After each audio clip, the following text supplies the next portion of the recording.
मेरी आवाज सुनकर डांस कर रही गिन्नी आंटी रुक गईं और मुस्कुराती हुई मुझसे बोलीं, अरे निकिता बेटा आओ, तुम भी हमें ज्वाइन करो।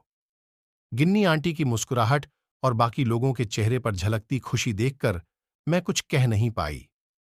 मैंने देखा सभी इस पल को खुलकर जी रहे हैं।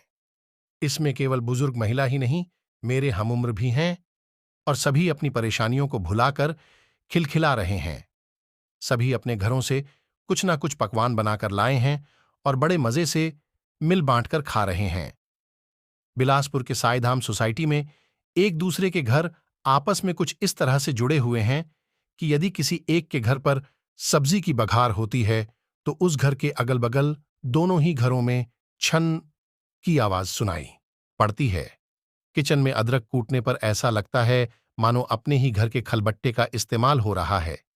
ऐसी स्थिति में बगल वाली गिन्नी आंटी रोज सुबह 6 बजे आकाशवाणी के बिलासपुर केंद्र 103.2 मेगाहर्ट्ज पर रेडियो में जो कार्यक्रम आता है उसे फुल साउंड में चला देती है, जिसमें रोज सुबह आराधना की शुरुआत देश वंदना से होते हुए भजन और फिर मानस गान पर आकर समाप्त होता है। किंतु गिन्नी आंटी का रेडियो यहां पर बंद नहीं होता है। उसके बाद रेडियो पर फिल्म संगीत का जो कार्यक्रम चलता वह 8 बजे समाप्त होता है।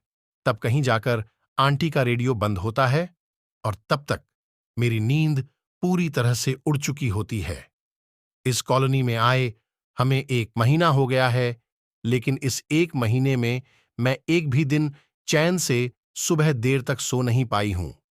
इस बारे में मैं जब भी अपने पतिनाहर से कुछ कहती हूं तो वह केवल मुस्कुरा देते हैं, पर कहते कुछ नहीं।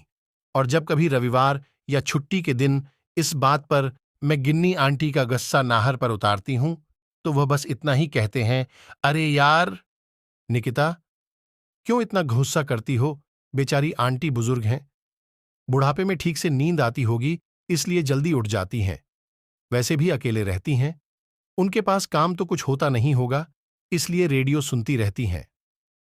ऐसा कहकर नाहर हमेशा आंटी का ही पक्ष लेते हैं। मुझे तो यही समझ नहीं आता कि मेरे पतिदेव को ये बुजुर्गों वाली नहीं है। क्या बुजुर्ग ऐसे होते हैं? बुजुर्ग तो वो होते हैं जो सुबह शाम ईश्वर आराधना करते हैं, माला फेरते हैं, मंदिर जाते हैं, अपने नाती पोते को पार्क में लेकर जाते हैं और सबसे बड़ी बात, अपने बच्चों के साथ एडजस्ट होकर हर परिस्थिति में। सुबह 8 बजे रेडियो बंद होने के बाद 10 बजे से टीवी शुरू हो जाता है, जो सारा दिन चलता ही रहता है। केवल बीच में 3 बजे से 5 बजे तक ही बंद रहता है। शायद इस वक्त वो सोती होंगी। गिन्नी आंटी टीवी देखने के साथ ही साथ कॉलोनी में सब्जी बेचने वाले, फल बेचने वाले, इन सभी से रोज कुछ न कुछ खरीदती ही रहती हैं। हर ठेले वाले से अलग अलग सब्जियां और फल खरीदती हैं। एक ही व्यक्ति से वह एक ही बार में सारा कुछ नहीं खरीदती। उनकी यह हरकत देखकर कई बार तो मुझे लगता है आंटी थोड़ी पागल हैं, लेकिन जब हर शाम सुंदर सी साड़ी पहनकर, होंठों पर हल्की सी लिपस्टिक लगाकर सोसाइटी कंपाउंड के पार्क में आती हैं, उनका एक अलग ही व्यक्तित्व नजर आता है। कहानी अच्छी लगी, लाइक शेयर सब्सक्राइब कर दो।